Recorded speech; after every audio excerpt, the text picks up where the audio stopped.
Exam देना आपको पड़ेगा क्योंकि नियमावली बन चुकी है। बस करें, स्टडी करें और रिजल्ट की तरफ ध्यान दें। पैनिक होने की ज़रूरत नहीं है क्योंकि सीटें बहुत ज़्यादा हैं। उसको पढ़ें, टेक्स्ट बुक को पढ़ें और 8 से 10 घंटा स्टडी करें। बहुत ज़रूरी नहीं है कि बिहार में शिक्षक बनना है तो आपको बीपीएससी की परीक्षा पास करनी होगी। ऐसे में शिक्षा मंत्री का बयान भी सामने आ गया है कि नियमावली में कोई तरह की बदलाव नहीं की जाएगी।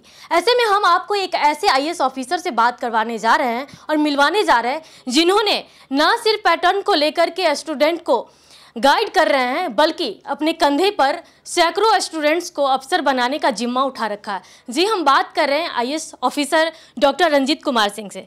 सर, सबसे पहले तो कशिश न्यूज़ में बहुत बहुत स्वागत है। Thank you so much, thank you so much. एक तरफ शिक्षा मंत्री का बयान आ गया है कि नियमावली में किसी तरह की कोई बदलाव नहीं की जाएगी, दूसरी ओर स्टूडेंट्स आंदोलन कर रहे हैं। तो स्टूडेंट्स क्या करें, आंदोलन करें या परीक्षा की तैयारी करें? मुझे लगता है कि सभी छात्रों को सकारात्मक रूप में इसको लेना चाहिए और अपनी तैयारी पे फोकस करना चाहिए क्योंकि एग्ज़ाम देना आपको पड़ेगा क्योंकि नियमावली बन चुकी है, कैबिनेट ने अप्रूव कर दिया है और हम लोग जो देख रहे हैं उसके हिसाब से सरकार जो है बस एग्ज़ाम के बिल्कुल करीब पहुंच चुकी है। अब जो है 4 दिन बाद सिलेबस आ जाएंगी, उसके बाद बीपीएससी नोटिफिकेशन जारी करेगी। ऐसे में अपना समय युवा जो है न गंवाएं और अपनी फोकस करें स्टडी पर।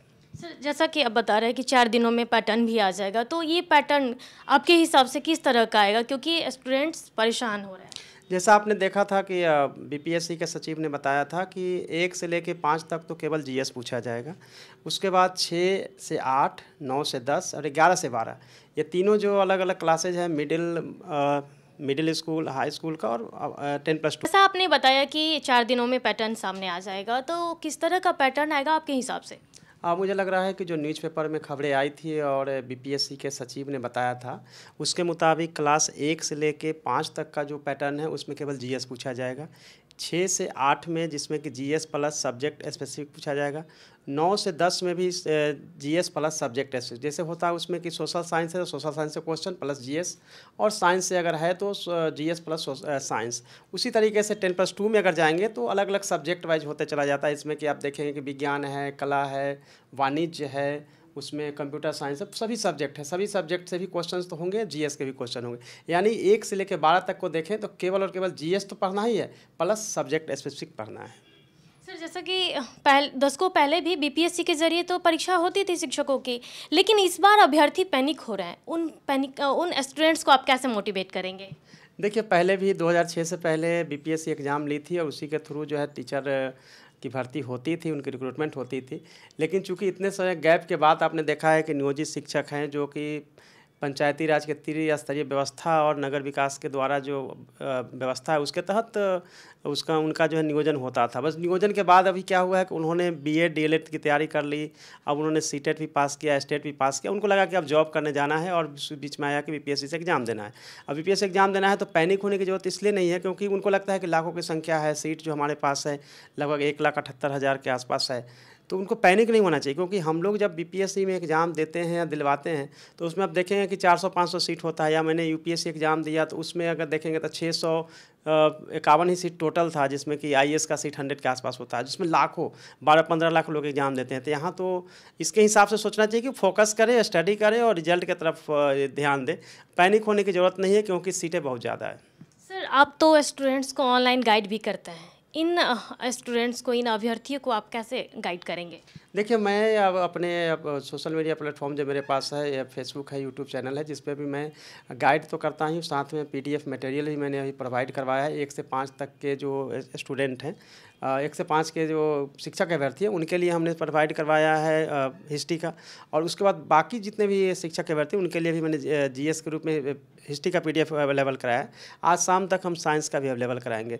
तो जो हम तैयार कर रहे हैं उसको हम सभी अभ्यर्थियों के पास अपने मटेरियल जो है प्रोवाइड करवा रहे हैं। साथ में मोटिवेट ये कर रहे हैं कि आप एग्ज़ाम पे फोकस करिए। एग्ज़ाम आपका बहुत ज़्यादा मुश्किल नहीं है। हाँ, बीपीएससी एग्ज़ाम ले रही है, क्वेश्चन का लेवल होगा, लेकिन इस बात का ध्यान रखना है कि अगर आप सीबीएसई का जो पैटर्न होता है जिसमें एनसीईआरटी है किताब, एनसीईआरटी की बुक्स और बिहार टेक्स्ट बुक की बुक, अगर दोनों बुक को अगर 6 से 12 तक कर लेते हैं तो घबराने की जरूरत नहीं, उसी से क्वेश्चन मिल जाएंगे आपको। स्टूडेंट्स का बड़ा सवाल यही है सर कि बीपीएससी के लेवल का परीक्षा होगा तो क्वेश्चंस बहुत हार्ड है। देखिए, क्वेश्चन जब हार्ड आएंगे तो कट ऑफ नीचे जाएगा, क्वेश्चन इजी होगा तो कट ऑफ ऊपर जाएगा। लेकिन क्वेश्चन बहुत हार्ड नहीं जाएगा। जो सिविल सर्विस के एग्जाम देते हैं उससे थोड़ा डाउन ही रहने की पॉसिबिलिटी, क्योंकि टीचर का एक एग्जाम हो रहा है।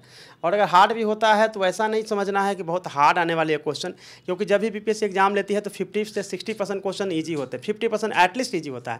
तो कम से कम उस पर अटैम्प्ट करते हैं, कुछ हार्ड बना लेते हैं तो आपका रिजल्ट हो जाता है।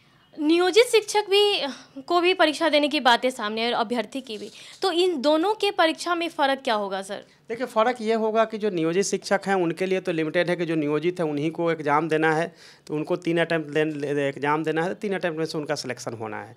बट वो दोनों में अंतर यह है कि हो सकता है कि बीपीएससी अलग से एग्ज़ाम ले या सिर्फ कंबाइंडली ले, लेकिन कट ऑफ दोनों का अलग अलग होगा, क्योंकि इनके कट ऑफ जो है नियोजित शिक्षक के अलग होंगे और जो रेगुलर स्टूडेंट है जो एग्ज़ाम देने जा रहे हैं उनका अलग होगा। सर, तो क्या जो स्टेट के अभ्यर्थी हैं, 7वें चरण के जो अभ्यर्थी हैं, उन लोगों को 3 अटैम्प्ट में परीक्षा देनी होगी?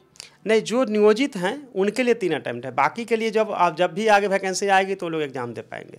इनको तो नियोजित वाले को रेगुलर जो टीचर का लाभ लेना है उसके लिए जब एग्ज़ाम कंडक्ट होगी उसमें पार्टिसिपेट करना है नियोजित शिक्षकों को। सर, आपके हिसाब से, चूँकि आप बहुत सारे स्टूडेंट्स हैं वो आपके कोचिंग संस्थान में आ रहे हैं, आप गाइड भी करते, खुद से पढ़ाते भी हैं, जो शिक्षक अभ्यर्थी हैं या फिर नियोजित शिक्षक, हम दोनों की बात कर रहे हैं सर, इन लोगों को कितने देर पढ़ाई करनी चाहिए और कितना फोकस करना चाहिए पढ़ाई पे? देखिए, इसमें मैं 2-3 बातें बताऊंगा। सबसे पहले तो जितने भी आपके पास यूट्यूब चैनल और फिर ये सब चीज़ें चल रही है उसी को देखते रहते हैं, दिन भर उनका समय निकल रहा है। फोकस जो है बिल्कुल जो सही यूट्यूब चैनल है उस पर पहले फोकस करें और एनसीईआरटी की बुक्स को पढ़ें, टेक्स्ट बुक को पढ़ें और 8 से 10 घंटा स्टडी करें। बहुत ज़रूरी नहीं है कि 16 से 18 घंटा, क्योंकि उससे कोई फ़ायदा नहीं है। 8 से 10 घंटा स्टडी करें, ग्रुप स्टडी करें, जिससे कि ज़्यादा से ज़्यादा आप ग्रुप डिस्कशन करके याद कर सकते हैं। सर, आपने 8 से 10 घंटे पढ़ाई की बात की है। जो एक शिक्षक है, नियोजित शिक्षक की बात हम कर रहे हैं सर, वो लोग तो स्कूल भी पढ़ाते हैं, उसके अब अलावा उन्हें 8 से 10 घंटे पढ़ाई करना क्या संभव हो पाएगा? देखिए, नियोजित शिक्षक जो ऑलरेडी बच्चों को पढ़ा रहे हैं तो वो पढ़ाने के साथ साथ अपना ज्ञानार्जन भी कर रहे हैं। अगर वो 5-6 घंटा 8 घंटा तक पढ़ा रहे हैं तो जो कोर्स पढ़ा रहे हैं बच्चों को उसी में से तो आपको पढ़ना भी है, क्योंकि बिहार टेक्स्ट बुक की बुक आप पढ़ा रहे हैं तो कुल मिला के देखा जाए तो 50% की तैयारी तो आपको वही हो गई है। जो सब्जेक्ट आप नहीं पढ़ा रहे उस सब्जेक्ट को केवल पढ़ना है। तो इसलिए नियोजित शिक्षकों के लिए तो बहुत सारे फ़ायदे हैं उसके भी। सर, 7वें चरण के अभ्यर्थी के लिए आप कुछ गाइड करेंगे, चूँकि आप भी कोचिंग संस्थान आपके भी हैं, तो किस तरह से आप उनको गाइड करेंगे? एक्चुअली मैं डायरेक्टर प्राइमरी एजुकेशन था और 6th फेज का जो नियोजन हुआ था वो मैं लीड कर रहा था, इसलिए नियोजित शिक्षक और बाकी जो स्टूडेंट हैं उनसे मेरा लगाव रहता है। मेरी तरफ से हमेशा गाइड यह है कि स्टेप बाय स्टेप सारे मटेरियल्स जो है मैं उनको अवेलेबल करवाऊंगा टेलीग्राम के माध्यम से और मेरे यूट्यूब के माध्यम से उनको मिल रहा है, लिंक के माध्यम से, फेसबुक के माध्यम से। तो जो अगर स्टूडेंट हैं, जो नियोजित शिक्षक या जो शिक्षक अभ्यर्थी हैं, कहीं से अगर कुछ नहीं करने की ज़रूरत है तो मैं जिस तरीके से उनको मटेरियल दे रहा हूँ, पढ़ा रहा हूँ, बस उसको फॉलो करेंगे, उनको पास करने में कहीं दिक्कत नहीं होगी। कहीं भी जाने की ज़रूरत नहीं है, कहीं एडमिशन कराने की ज़रूरत नहीं है, क्योंकि आप सभी जो शिक्षक अभ्यर्थी हैं कुल मिला के 90% से ज़्यादा जो है गरीब है। मैं नहीं चाहता हूं कि आप जो है कहीं एडमिशन ले और इस तरह से आप फंस जाए या तैयारी नहीं कर पाए या लोकल लेवल पे चले जाए। मैं मटेरियल दे रहा हूं, आपको बहुत जल्दी मटेरियल देता जाऊंगा, आप उसको पढ़ते जाइए, पढ़ना आपका काम है, रिजल्ट आपका हो जाएगा। तो ये थे हमारे साथ IAS डॉक्टर रंजीत कुमार सिंह, जिन्होंने नियोजित शिक्षकों को भी और जो शिक्षक अभ्यर्थी हैं दोनों को ही गाइड किया है, बताया है कि GS पे जितना ज़्यादा फोकस कर सके कीजिए, NCERT की बुक पढ़े, ऐसे कोई यूट्यूब चैनल का इस्तेमाल ना करें जो आपको मिसगाइड करे। साथ ही साथ जब हमने इनसे सवाल किया कि आप किस तरह से इन शिक्षक अभ्यर्थी को और नियोजित शिक्षकों को गाइड करेंगे, तो इन्होंने बताया कि इनका अपना खुद का कुछ यूट्यूब चैनल है, टेलीग्राम के माध्यम से भी ये अपना जो मटेरियल जो है शिक्षा से रिलेटेड, जो टीचर से रिलेटेड, वो सब कुछ शाम तक डाल देंगे, आप उसको देखिए, उसमें पास करने में आपको कहीं से भी कोई समस्या नहीं होगी। कैमरा पर्सन राजू के साथ मैं अंकिता सिंह, कोशिश न्यूज़, पटना।